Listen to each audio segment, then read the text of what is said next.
अलग जो प्रभाव है, महत्व है, उसका स्मरण कल करेंगे। थोड़ा सा एकादशी महात्म्य संक्षेप में हो जाए। आज क्या है? मार्गशीर्ष मास की शुक्ल पक्ष एकादशी, इसका नाम है मोक्षदा एकादशी। युधिष्ठिर जी ने भगवान से प्रश्न किया, मार्गशीर्ष मास शुक्ल पक्ष एकादशी का नाम क्या है, इसकी विधि क्या है, किसका पूजन करना चाहिए? भगवान कहते हैं कि मार्गशीर्ष मास की शुक्ल पक्ष एकादशी, इसका नाम है मोक्षदा एकादशी। मोक्षा भी कहते हैं, मोक्षदा भी कहते हैं। ये समस्त पापों का हरण करने वाली है। विधि पूर्वक इस दिन तुलसी की मंजरी से, धूप दीप आदि से भगवान का दामोदर स्वरूप में पूजन करना चाहिए और दशमी और एकादशी का नियम पूर्वक पालन करना चाहिए। कहते हैं एकादशी ये महान पापों का नाश करने वाली है। मेरी प्रसन्नता के लिए भगवान कहते हैं नृत्य, गीत, स्तुति, कीर्तन आदि करना चाहिए। जिसके पितर पापवश नीच योनि में पड़े हों, यदि इस एकादशी का व्रत करके वे अपने पितरों को पुण्य दान कर दें तो उनके पितर उस नीच योनि से मुक्त हो जाते हैं। इसमें कोई संदेह नहीं है। कहते हैं पूर्व काल की बात है, चंपक नगर में बैखानस नाम के एक राजा थे। अपनी प्रजा का पुत्रवत पालन करते थे। राजा ने एक दिन की बात है, स्वप्न में अपने पितरों को देखा और पितरों को उन्होंने अत्यंत कष्ट में नीची योनियों में पड़े हुए देखा। राजा बड़े दुखी हुए। जब उनका स्वप्न भंग हुआ, बड़ा विस्मय हुआ उनको। प्रातःकाल उन्होंने ब्राह्मणों को बुलाया और ब्राह्मणों को बुला करके स्वप्न का सारा हाल बताया। राजा ने कहा, हे ब्राह्मणों, कृपा करके बताइए, मैंने रात्रि में स्वप्न में अपने पितरों को नरक में अत्यंत कष्ट पाते हुए देखा है और कुछ ऐसे थे जो विभिन्न योनियों में, कीड़े मकोड़े योनियों में पड़े हुए हैं। तो कृपा करके बताइए इस नरक समुद्र से उनका उद्धार कैसे हो, क्योंकि वे सब चिल्ला रहे थे, त्राहिमाम कह रहे थे। तो जब से मैंने स्वप्न देखा है मैं अत्यंत दुखी हूँ, क्या करूँ, कहाँ जाऊँ, मेरा तो हृदय ही बैठा जा रहा है। कौन सा व्रत, तप, योग करूं जिससे मेरे पूर्वज नरक से मुक्त हो जाएं? कृपा करके बताइए। यहाँ तक कि मैंने अपने माता पिता को भी नरक में ही देखा है।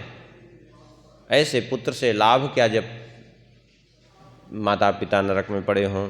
तब ब्राह्मणों ने कहा कि एक काम करिए, आप यहीं से निकट पर्वत मुनि का आश्रम है। वे पर्वत मुनि बड़े धर्मज्ञ और जो है बड़े ज्ञान संपन्न हैं। भूत भविष्य सब का ज्ञान है उनको। आप उन्हीं के पास जाइए, वे ही आपकी समस्या का कुछ समाधान बताएंगे। सुन करके राजा बैखानस शीघ्र ही पर्वत मुनि के आश्रम में पहुँचे। जाकर साष्टांग वंदन किया और श्री पर्वत मुनि जी को प्रणाम करके बैठे उनकी आज्ञा पा करके। मुनि ने उनकी कुशल प्रश्न की। राजा ने कहा, हे प्रभु, आपकी कृपा से सब प्रकार से मैं तो कुशल हूँ, किंतु स्वप्न में मैंने अपने पितरों को, अपने पूर्वजों को नरक में पड़े हुए देखा है। अब बताइए किस प्रकार से उनका छुटकारा हो नरक से। राजा की बात सुनकर के श्री पर्वत मुनि जी ने एक मुहूर्त तक ध्यान किया। उसके बाद जो है कहने लगे, मैं तुम्हारी सारी परिस्थिति समझ गया हूँ। मार्गशीर्ष शुक्ल पक्ष की एकादशी, जिसका नाम है मोक्षा एकादशी, मोक्षदा एकादशी, उसका तुम सब व्रत करो और व्रत करके उस व्रत का पुण्य अपने पितरों के निमित्त से समर्पित कर दो। उसके प्रभाव से वे सब नरक से छूट जाएंगे। अब तो मुनि की बात सुनकर के राजा घर लौट करके आए और प्रतीक्षा करते रहे। मार्गशीर्ष मास जब आया, शुक्ल पक्ष की एकादशी का उन्होंने विधिवत व्रत किया और विधिवत व्रत करके उन्होंने उसका पुण्य अपने पितरों को समर्पित कर दिया। जैसे ही पितरों को समर्पित किया वैसे ही उनके पितर नरक से मुक्त हो गए। नरक से मुक्त हो गए। आकाश से पुष्प वृष्टि होने लगी और उनके पितर आकाश में विमान पर बैठ करके उनको दर्शन दिए और बोले, पुत्र तुम्हारा कल्याण हो, तुमने हमारा उद्धार कर दिया नरक लोक से। ऐसा कह करके उनके पितर स्वर्गलोक को चले गए। यहाँ स्वर्गलोक से तात्पर्य भगवान के परम धाम को चले गए, समस्त पापों से मुक्त होकर के। कहते हैं ये ऐसा इसका प्रभाव है। इस मोक्षदा एकादशी का जो भी व्रत करते हैं वे मृत्यु के बाद सहज में मोक्ष को प्राप्त कर लेते हैं, इसीलिए इसका नाम है मोक्षदा एकादशी।